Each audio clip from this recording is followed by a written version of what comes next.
Hello दोस्तों, स्वागत है आपका एक और नए वीडियो में। मैं आपका दोस्त संतोष पंत आप लोगों को सिखा रहा हूँ medical billing and coding easy language में।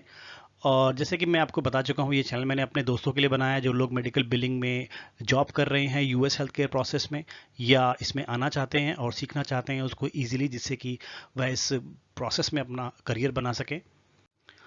और मैं आशा करता हूँ कि अभी तक मैंने जितने भी वीडियो डाले हैं उन वीडियो से आपको ज़रूर कुछ ना कुछ हेल्प मिल रही होगी। अगर आपको हेल्प मिल रही है तो प्लीज़ मेरी वीडियोज़ को लाइक कर दीजिएगा और इस चैनल को सब्सक्राइब भी कर लीजिए अगर आप सारे वीडियो देखना चाहते हैं इसके, और आने वाली वीडियो की नोटिफिकेशन चाहते हैं तो इस चैनल को ज़रूर आप सब्सक्राइब कर लीजिएगा। आज हम अपने एक और इम्पॉर्टेंट चैप्टर के बारे में डिस्कस करेंगे जो कि है ग्लोबल पीरियड के बारे में, क्योंकि मेरे काफ़ी सारे फ्रेंड्स मुझे कमेंट करते हैं कि उन्हें डिनायल सॉल्व करने का नॉलेज चाहिए, डिनायल्स कैसे सॉल्व करें। तो बाय द डिनायल कोड के थ्रू ना जाते हुए मैं ये चाहता हूं कि मैं आपको ओवरऑल कॉन्सेप्ट की नॉलेज पहले आपको दे दूं कि कॉन्सेप्ट क्या है। जब तक आपको कॉन्सेप्ट क्लियर नहीं होगा आप डिनायल्स पे जज नहीं कर पाएंगे कि ये डिनायल्स को हमने सॉल्व कैसे करना है। इसलिए एक बार आप कॉन्सेप्ट को समझ लीजिए कि ये ग्लोबल डिनायल्स होते क्या है, ग्लोबल पीरियड के ये आते क्यों हैं, उनको सॉल्व कैसे किया जा सकता है, आपको अपने आप इजीली समझ में आ जाएगा। क्योंकि जो ग्लोबल पीरियड के डिनायल्स होते हैं इनमें बहुत इंपॉर्टेंट है मॉडिफायर का नॉलेज होना। इसलिए मैंने पहले मॉडिफायर के वीडियोस आपको आपके इस चैनल पे मैंने डाले थे। अगर नहीं देखे हैं तो वो आप जाइए पीछे, वो मॉडिफायर्स के चैप्टर जरूर देख लीजिए। उसके बाद मैं आपको डिनायल्स के बारे में धीरे धीरे बताता रहूंगा। आज मैं आपको ग्लोबल पीरियड के बारे में डिटेल में समझाता हूँ। तो चलिए स्टार्ट करते हैं अपनी क्लास को। तो पहले समझ लेते हैं what is global period. It is a period of time during which all the necessary services normally furnished by a surgeon before, during and after a procedure are included in the reimbursement for the procedure performed.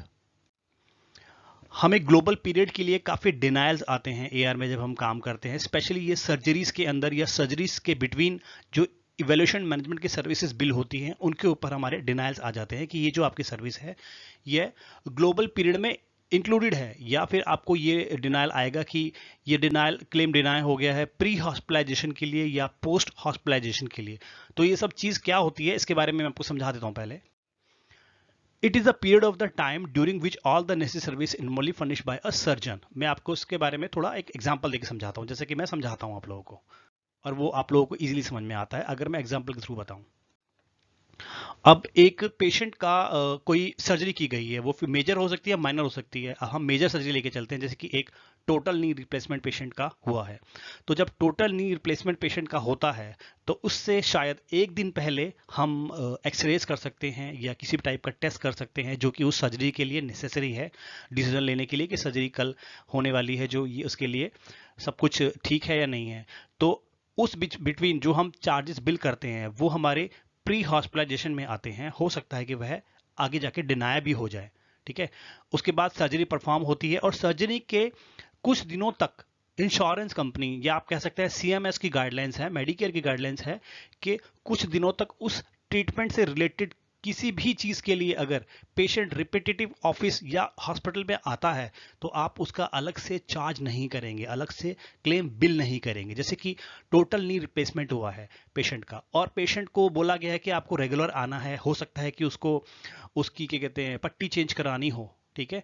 तो हफ्ते 10 दिन में उसको दोबारा दोबारा आना होगा, तो इसके लिए अलग से हम उसको चार्ज पोस्ट नहीं कर सकते। अगर हमने किया है और वो उसी सर्जरी से रिलेटेड है तो वो हमारा क्लेम पे नहीं होगा। और अगर हमने क्लेम बिल कर दिया है, कोई हमने ऑफिस विजिट या हॉस्पिटल विजिट बिल कर दी है, ईएनएम का कोड बिल कर दिया है, तो वो डेफिनेटली डिनाय हो जाएगा ग्लोबल पीरियड के लिए।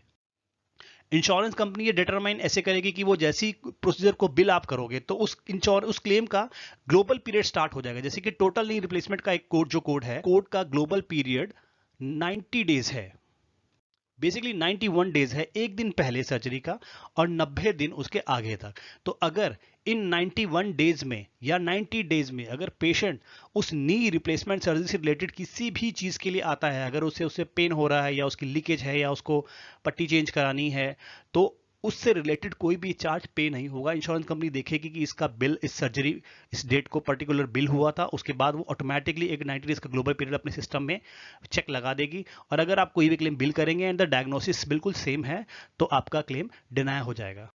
कई केस में आप डिफरेंट डीएक्स भी लगाएंगे तो भी आपका क्लेम डिनाई हो जाएगा, क्योंकि इंश्योरेंस कंपनी पर्टिकुलर एक इलेक्ट्रॉनिक सेटअप लगा के चलती है जिसके थ्रू वह ये जज भी नहीं कर पाती है कि डिफरेंट डीएक्स है या नहीं है। तो आपको अगर डिफरेंट डीएक्स भी लगाया है, हो सकता है कि वो किसी अब अनरिलेटेड चीज के लिए आ गया है, पहले उसके नी रिप्लेसमेंट हुआ है, अभी उसको हेडेक है, या आप कह सकते हैं कि उसको कोई वायरल फ्लू हो गया है, तो वो उससे अनरिलेटेड हो सकता है, आप बिल कर सकते हैं। लेकिन आपको ये इंश्योरेंस कंपनी को बताना होगा कि ग्लोबल पीरियड में पेशेंट अगर दोबारा आया है तो उसका ये रीजन डिफरेंट है, तो उसके लिए मॉडिफायर यूज होगा। इन मॉडिफायर्स को आप कैसे यूज कर सकते हैं ये मैं आपको एक बार और बताऊंगा अपने नेक्स्ट वीडियो में, कि ग्लोबल पीरियड की डिनायल किन मॉडिफायर को यूज करके डिनायल हो सकते हैं। क्योंकि global period different different case में डिफरेंट टाइप के डिनायल हो सकते हैं।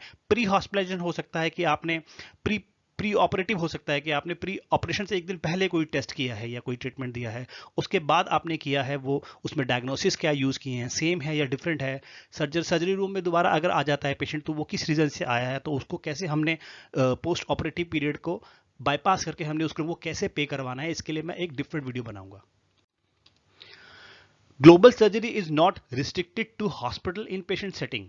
It applies in any setting such as inpatient hospital, outpatient hospital, ambulatory surgical center and physician's office.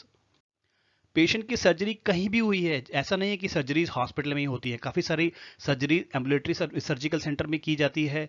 कई जगह ऐसा होता है कि आपको आउटपेशेंट में भी सर्जरी करनी पड़ सकती है या इमरजेंसी रूम में कर सकती है।